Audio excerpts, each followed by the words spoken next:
Chris Clark. Bruce is excused. Diane Fleet is excused. Janice James. Here. John Parker. Kathy Plowman is excused. Bo Revlett. Here. And Alicia Brannon.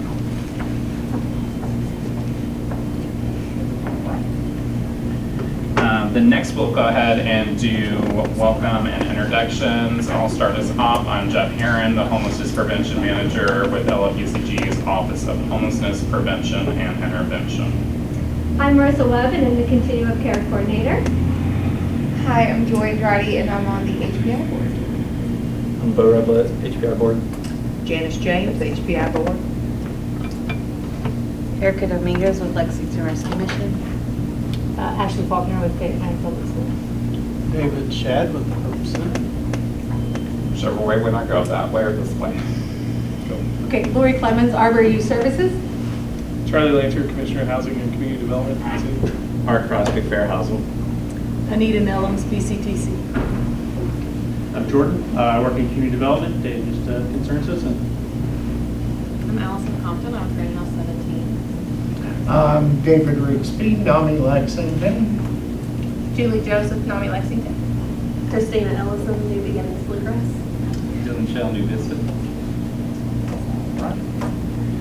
Next on our agenda, we would have approval of the minutes. We actually have two sets since the whole December minutes were not ready in February.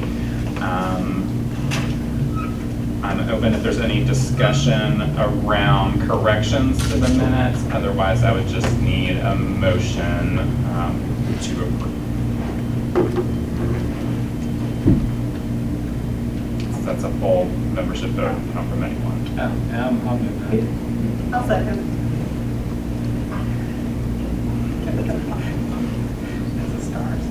Any discussion? If there's no discussion, all those in favor say aye. Aye. And those opposed? All right, motion passes. Next on the agenda, we have new business items. For today, I have invited a guest to speak with us.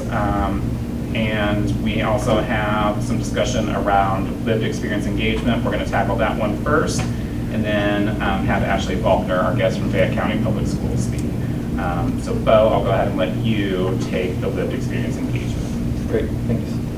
So we've discussed at previous advocacy meetings and also at some board meetings that it could be useful to design more processes to have more input from people with lived experience in the COC planning and all the activities of the HPI board.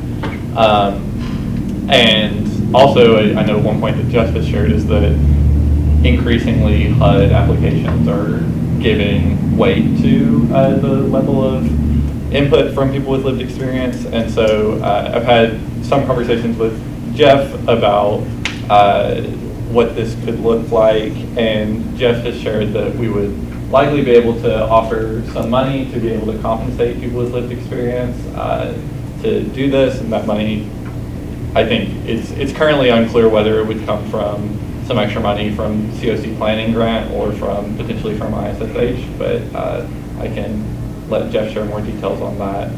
But that we could have some small amount of money to compensate people to bring folks in through either like a series of events throughout a year and get input from them on the different things that we make decisions on. And in particular, I would be especially interested if this process were designed so that people could give input on things like our funding decisions. Like if there were in RFPs that the HPI board puts out that there's some scoring priority for like, what people with lived experience or people who've been served by the program have said about this program in the past, or said about what the need for this is in the community.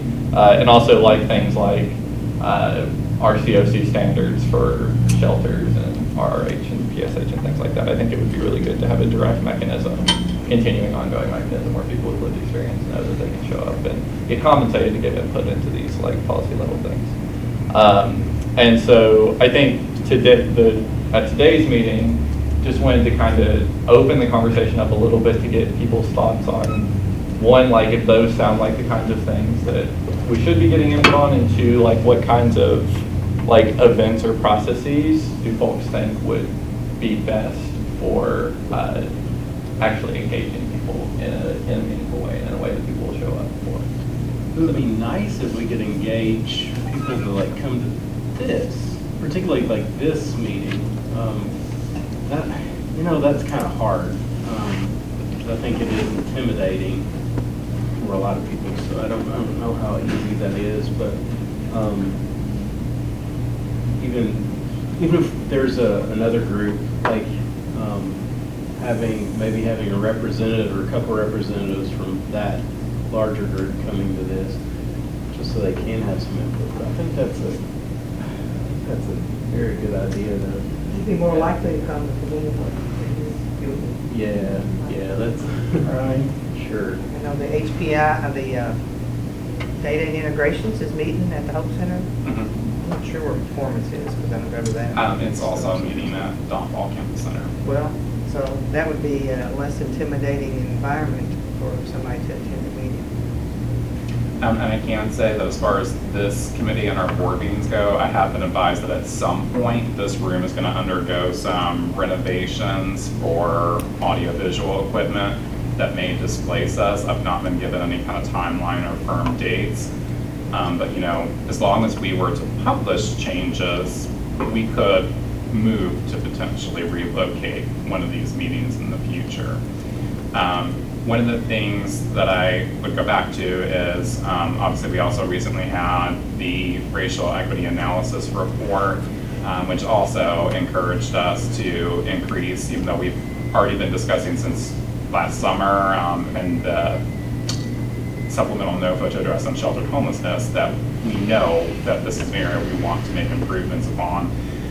That report also suggested that we would have some listening sessions throughout the year, probably ideally no less than 2, but also to establish representation from persons with lived experience on each of our committees.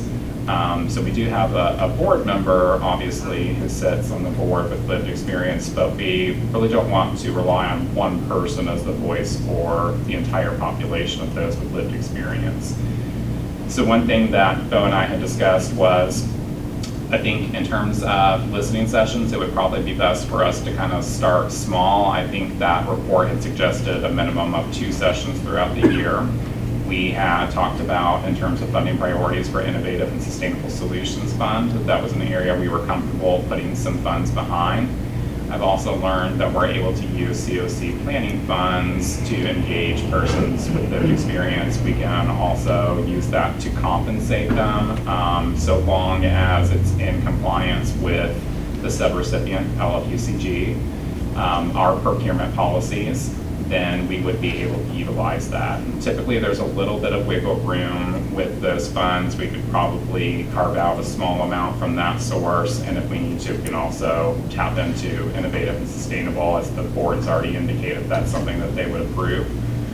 I think we could start with planning approximately 2 sessions, and I think within those sessions, maybe get some further input from that population as to what are the steps that we can take to make participation in our meetings more accessible, more friendly, whether that be making a meeting like this held somewhere that isn't a government building that might be intimidating to some.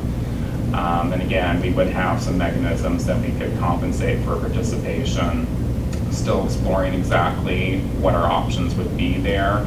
I know for sure there would be an opportunity to offer gift cards, and HUD is clear that we don't have to track what those gift cards are actually used towards once they're distributed, so we don't have to go back and get receipts or anything. I have that in writing from them. So I think probably, again, the place to start would be with the listening sessions, and I think we might be best served to go ahead and just establish a work group that wants to go ahead and work on the planning and coordination of those. And then I think once we get some additional input, it allows us to find and identify additional strategies for further incorporation. Just before we do that, do you know of any other CLC that's providing some incentive for people to participate? I think it's fairly common. I believe there might even be some examples in the racial equity analysis report. They may have referenced some other communities. I'll double check that. It'd be good to have an example, so you don't have to. And I want to say either Global or KHC may have recently established a lived experience committee. So we can also talk with our neighbors about what they're doing.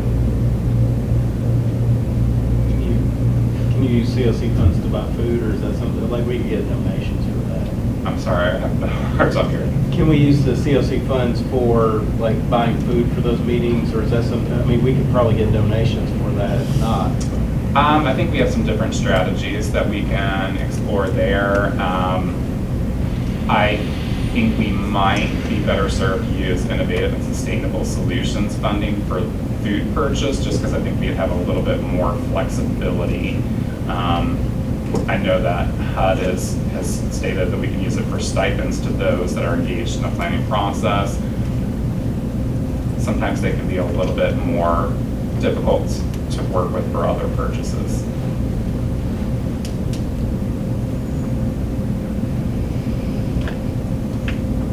Other thoughts? On the table is really successful in our community. Could we do something like have it presented as an on the table kind of community event within different programs? Yeah, I mean, I think that would be another strategy that would be a great ideal, since that is kind of the whole spirit of that anyway. I think it would make sense for us to target some of our efforts towards those with lived experience. I like that idea.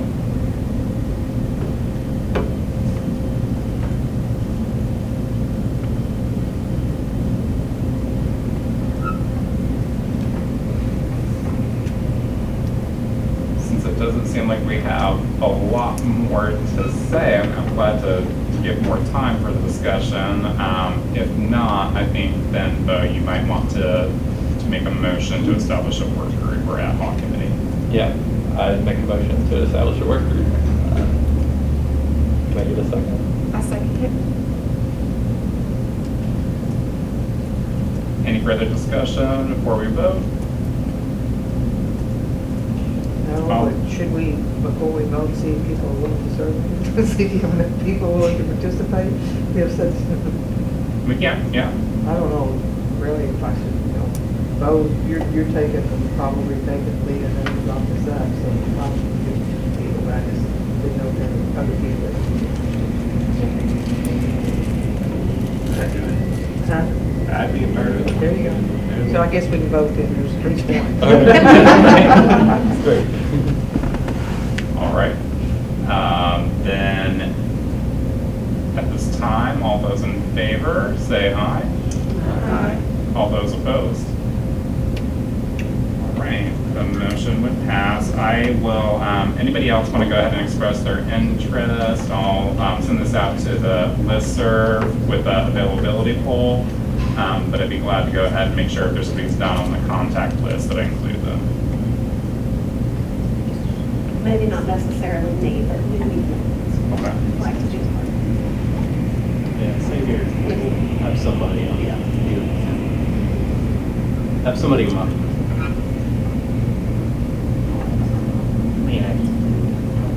Thank you. Love lots of people are getting voluntold. Right, we will follow up with that email this week so we can get something on the calendar. Next, I'm gonna introduce to you all Ashley Faulkner with Fayette County Public Schools and specifically their STEM program. She reached out to me after I think seeing some news coverage maybe at the Lexington event, and she works with a group that I'm going to let her tell you more about, but they are very interested in working with our continuum of care on trying to do a project that is centered around homelessness. I thought it is a really interesting, ideal a great way to raise awareness. It's a good complement to the work that she's doing. And I'll let her have the floor and tell us a little bit more about what she's working on. Absolutely. Thank you all so much for welcoming me. I do have little postcards just so that you can take them. It is the teacher in me. I'm like, you gotta have something to do. So there's a few around. So my role is currently a STEM learning coach, and if anyone is unfamiliar with STEM, there's so many acronyms in all industries, so science, technology, engineering, and math. One of the things that was kind of handed to me last year was this Girls Who Game program, and what it is essentially it's exposing our young women and allies. I don't know if I'm supposed to stand or if I'm supposed to sit, but Whatever's comfortable for you. Okay, exposing our young women and allies to STEM careers, as well as how they can impact their community locally while working to solve global issues. So this is something that is out of Dell Technologies. It's a partnership with them. They do some of our swag bags. They get good publicity from us and what we do. And so last year we piloted in the spring. We only had 3 clubs that did it, and we grew in the fall to 21 clubs, which is 21 different schools, to 270 students that participated. So huge growth this year, but I have to continue that momentum and prove that this is a viable club for our district. So basically what it is we look in our community for problems or issues that we could work together to innovate and solve. Now this issue of homelessness is obviously not going to be solved by our students necessarily in the 1 year's time, but if it can raise awareness, if it can lead to some great discussions, and also benefit our community partners, I figured it was worth a shot. So the students will choose a problem that our community is facing. They will go through the engineering design process to develop an innovative solution in order to meet one of the needs that our community is facing. And then they will build a prototype in Minecraft. So anytime you say Minecraft to kids, they're always like, oh my gosh, I get to play in Minecraft. They don't realize that they're actually doing project-based learning, and you're kind of hitting them from multiple different perspectives as far as the instruction goes. So I have posed this to Jeff that, and some of you have seen me up in your inbox or up in your establishments, but to create kind of this community around this project so that our students can not only benefit as far as educationally, but community partners can benefit from the work that they're doing. So along with this project, not only do they have to have a prototype of an innovative solution that they'll pitch in a Shark Tank kind of moment, but they will also have to take community action in the spring where they will be either assigned or choose, I haven't decided that yet, a community partner that is doing this work to communicate with and provide either donations, drives, volunteering, or fundraising, whatever it should be that organization should need. So that they kind of see bigger problem, but this is something that I can do immediately. So that card that I passed out to you all, it has our website on the back. If you want to see or read what we did last year, we worked with the Parks and Recreation Department to design an inclusive park. I'm sorry, I'm not turning around. To design an inclusive park at Cardinal Run Park North. So our students kind of went through that whole process. And then we also have a partnership with UK where they help us host this big celebration at the end of the challenge where we have our winners, we have keynote speakers like the mayor, and then my goal is for next year to also have an hour of action where our girls are working together to put together care packages or care bags for our street outreach. So that's a lot in a nutshell, but just kind of introducing myself and making it known as to what we are doing. And then from our perspective, we're also looking for females that are in this workforce, especially females of color, who are engaging in this work as well as in STEM careers too, so that they can see that this is a real thing in our community that women are working towards. Thank you. That was a lot. I think your passion for this project shows anytime that you speak about it. I also placed this item later on in the agenda for some breakout groups. I know we're going to have one breakout group that's going to work on discussion of street outreach standards, and then the other will focus on this project. In your packet, there were some documents included around specifically the project that the group is going to be working on. And there's going to be some target areas where I'd like us to give some feedback to Ashley around if some of the ideals that we've been brainstorming seem like good fits for us to have the students pursue development in, but also to help her to network, to identify folks that might want to work with this project. Also, I understand she's trying to work on getting, we're still doing the thing where we're going to have like some things incorporated into Minecraft where there's going to be like some videos and introductions to persons and organizations. Yes, that's my goal, especially like if I can have a video of you that's introducing the project. They have NPCs that are, scattered around, so the students will interact with your NPC, your non-player character, to learn more. So also maybe getting some volunteers or some good connections so that we can facilitate that learning for the group. Any immediate discussion before we would take up some of the more detailed work in a breakout group?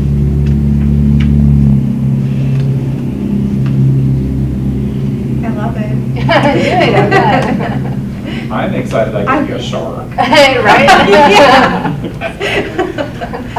All right, we'll again revisit that here in just a minute. At this time, we're going to move on to continuing business. First of all, I just wanted to let you all know that we finalized the racial equity analysis report with the Cloudburst Consulting Group. Thanks again to those of you that provided suggestions or feedback. We tried to incorporate all of that as meaningfully as possible. And the final version of that report is in your packet. And we're also going to be working on getting it up onto our website. We're in the process of working with our team to do a resources for partners page that should, in addition to reports like this, collect some of the links for things like HMIS, continuum of care meetings, various different things that our partners might need to be able to access without having to search through their email and find what we previously sent out. Was there any discussion around that racial equity final report?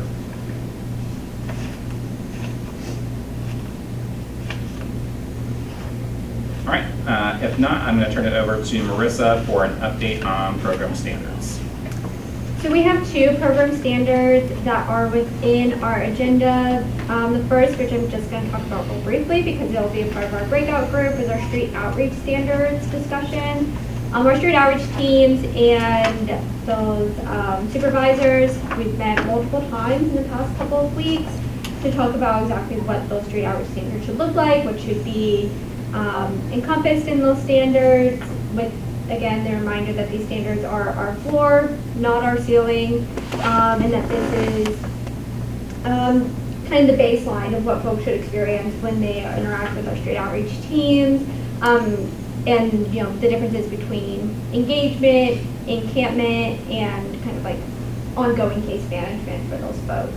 We will have that breakout group early or later in this meeting, probably somewhere over here, since I'm already over here. So if you have questions and concerns, things that you want to ensure is within those standards before we actually bring them up to a vote. Part of the reason that they're on this agenda as a breakout group is that way if you previously have not been a part of those meetings, because maybe you're not directly a street outreach supervisor or individual, you still have a chance to ask questions, clarification, and maybe bring up some points that we hadn't thought about. The other item within our program standards does need a vote, and that is our emergency shelter standards. HUD recently released like best practices for emergency shelter standards.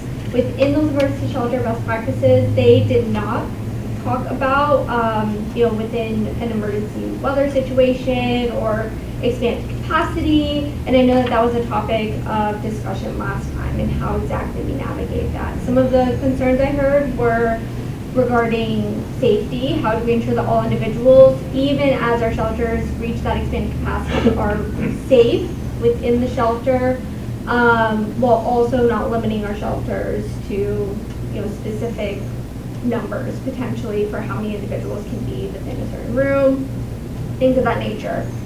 As such, some of the changes that were made down at the very last page of those emergency shelter standards in the addendum removed any language regarding occupancy and instead discusses other fire safety measures such as a fire alarm and making sure that would be accessible for all folks, no matter where they're staying, if they're sleeping within a specific bed area, or if it's within a general hallway or common area. So I wanted to bring that up for discussion for any thoughts and feelings that folks may have on that. Doesn't it still say the shelter does not exceed maximum occupancy issued to by the fire department? And I'm okay, even like last time, I'm okay, it's just that we have to be prepared if there's a maximum occupancy and there's more people who need shelter than the shelters can provide, then there will be a need for some way to serve them. Are you talking about point C? I was looking at 3, shelter operations. Am I looking at the wrong thing? Page 2, criteria. Oh, okay, sorry. Yeah, I was looking at the emergency shelter. So this would be emergency shelter, emergency plan addendum. So this would be in the case of like an emergency, which I think is kind of the point that you were bringing up, right? Okay. So in these general, kind of our everyday shelter operations, we're not going to, be exceeding capacity in emergency weather. For example, we may have folks who would otherwise, we would not be setting up these overflow beds. However, in this instance, we are setting up those overflow beds, and how do we ensure that safety for those folks? Do you feel like this is an adequate way to address the concerns that we had last time around? I think if you think it's adequate, then I'm good with it. I still think if you're saying you can't allow overflow beds, you have to consider what that means. That's going to be roughly 60 people at our shelter every night. Probably don't have a place to sleep. And so would that be something that you're going to routinely be doing outside of emergent conditions? We do every day. Yeah. Okay. Are those overflow beds, are they still within like occupancy standards for the entire shelter as well? I don't know. They don't give us a number. I looked on the occupancy standards. There's not a occupancy number on there.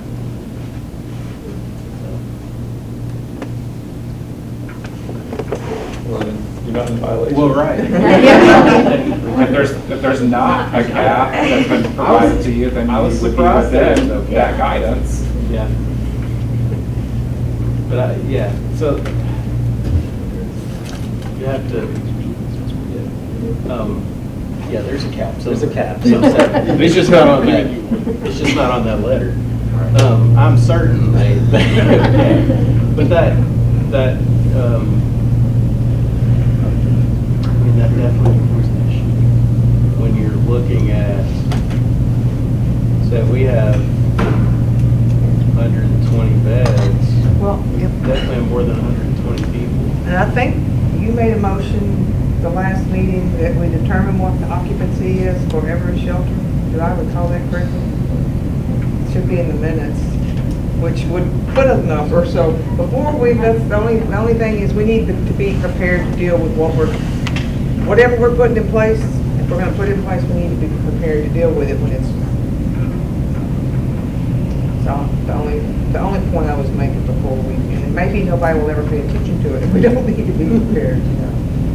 We're gonna have separate occupancy rules for, just like the mall has square footage based on how many people versus how many people are sleeping, right? Like, so that's gonna be a different number in terms of how many people can get a room versus how many people code thinks should be sleeping in a room. I think our number, we're probably a little more concerned about the total number. I don't think anybody's gonna get close to the total number allowed in the room. right? Because that, The room-to-room stuff came up in the That past, stay in the but that house, was more yeah. about FEMA and Yeah. like, you know, what we should be, human decency and health and all of that that came before, but yeah, the fire marshal, it's more just building capacity. right, I don't think anybody's going to be close to that number. If you are, then we have a lot bigger problems. And I think the sleeping area stuff's not usually, you know, what we have in codes is not set up for shelters. It's not designed for that.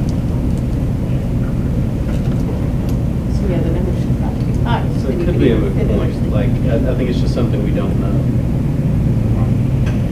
So one thing I could say is we placed it on the agenda for a vote to see if we were comfortable with the adjusted language. However, we did approve standards last board meeting.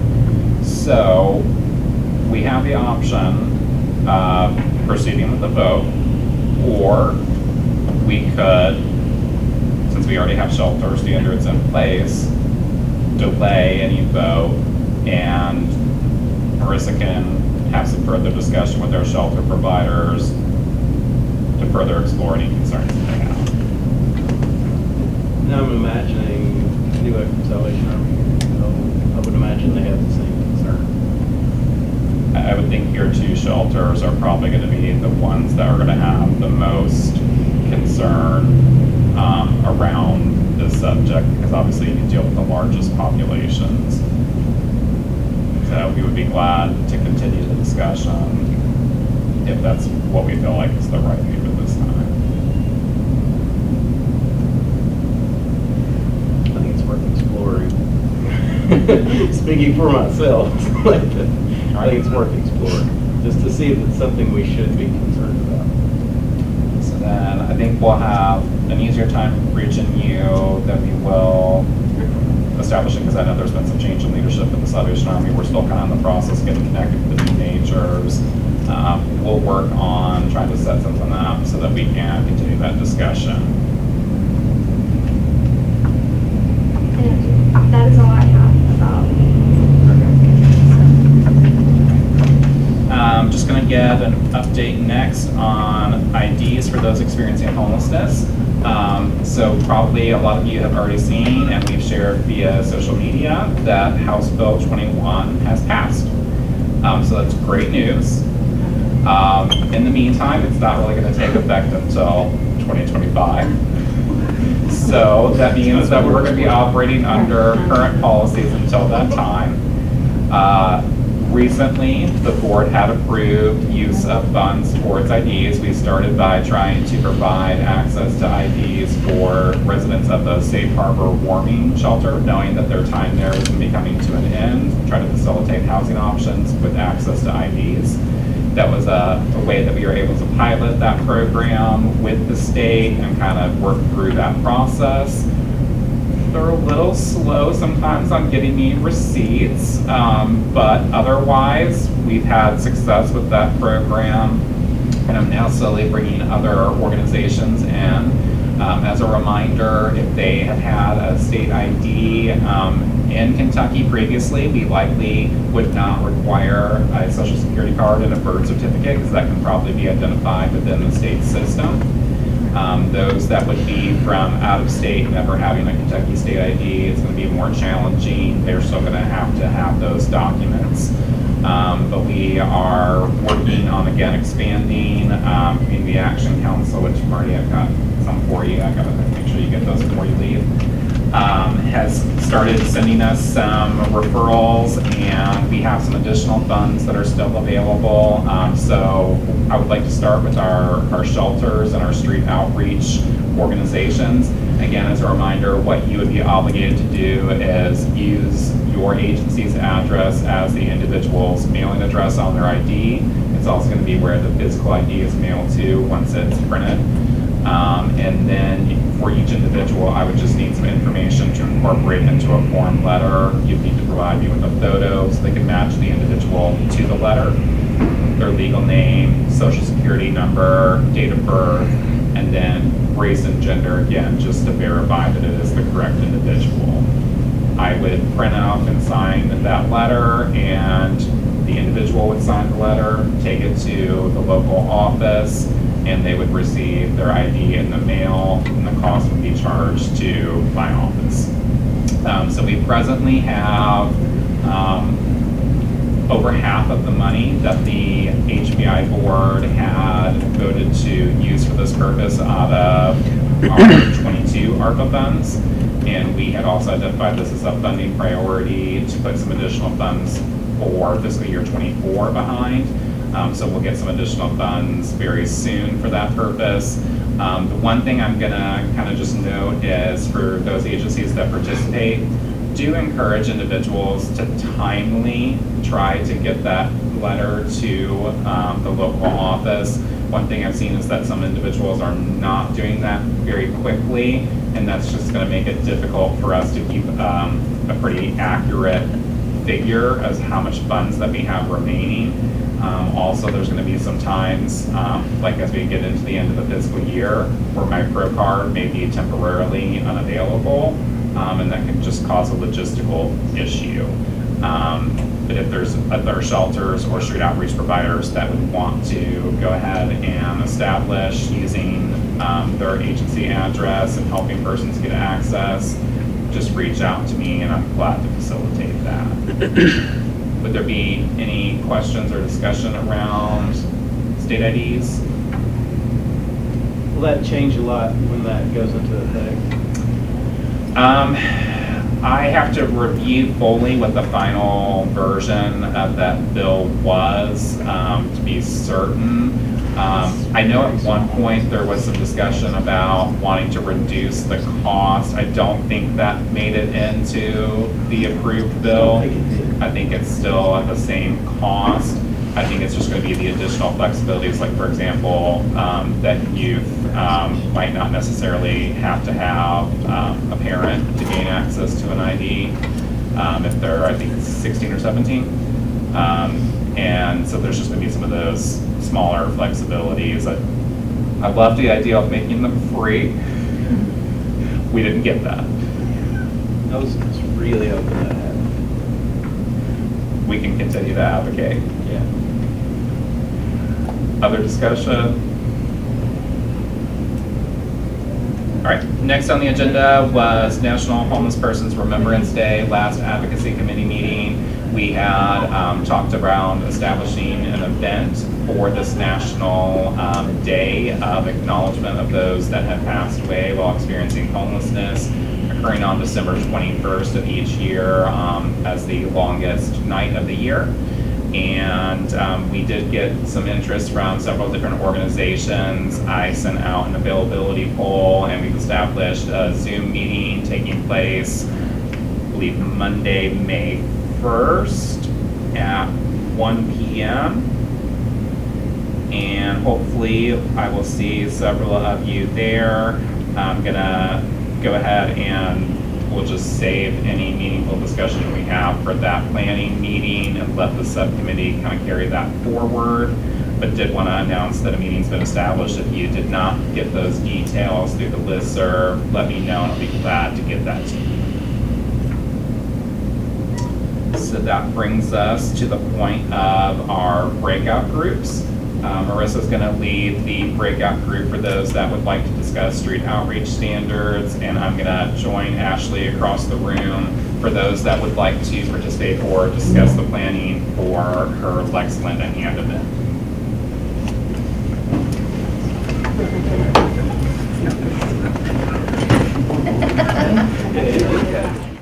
Close out the agenda then. Even more people have left. Other issues are public sharing. It was David. Oh, David. Yeah. I do want to say something real quick. So, ban on source of income discrimination was referred to committee at City Council. I would be interested if we could talk about it at the next advocacy meeting, or possibly the next board meeting, because I think that like there are meaningful ways that the COC can contribute to getting that passed, and I would be interested in us having a conversation about it. Okay. Yeah. Other announcements, issues? All right, well then, our next meeting, since most of us are already gone, is June 28th at 1:30 here in this room. Do I have a motion to adjourn? Yeah. All right. And a second. I'll second. All right. Thank you all. Sorry about the disorganization towards the end.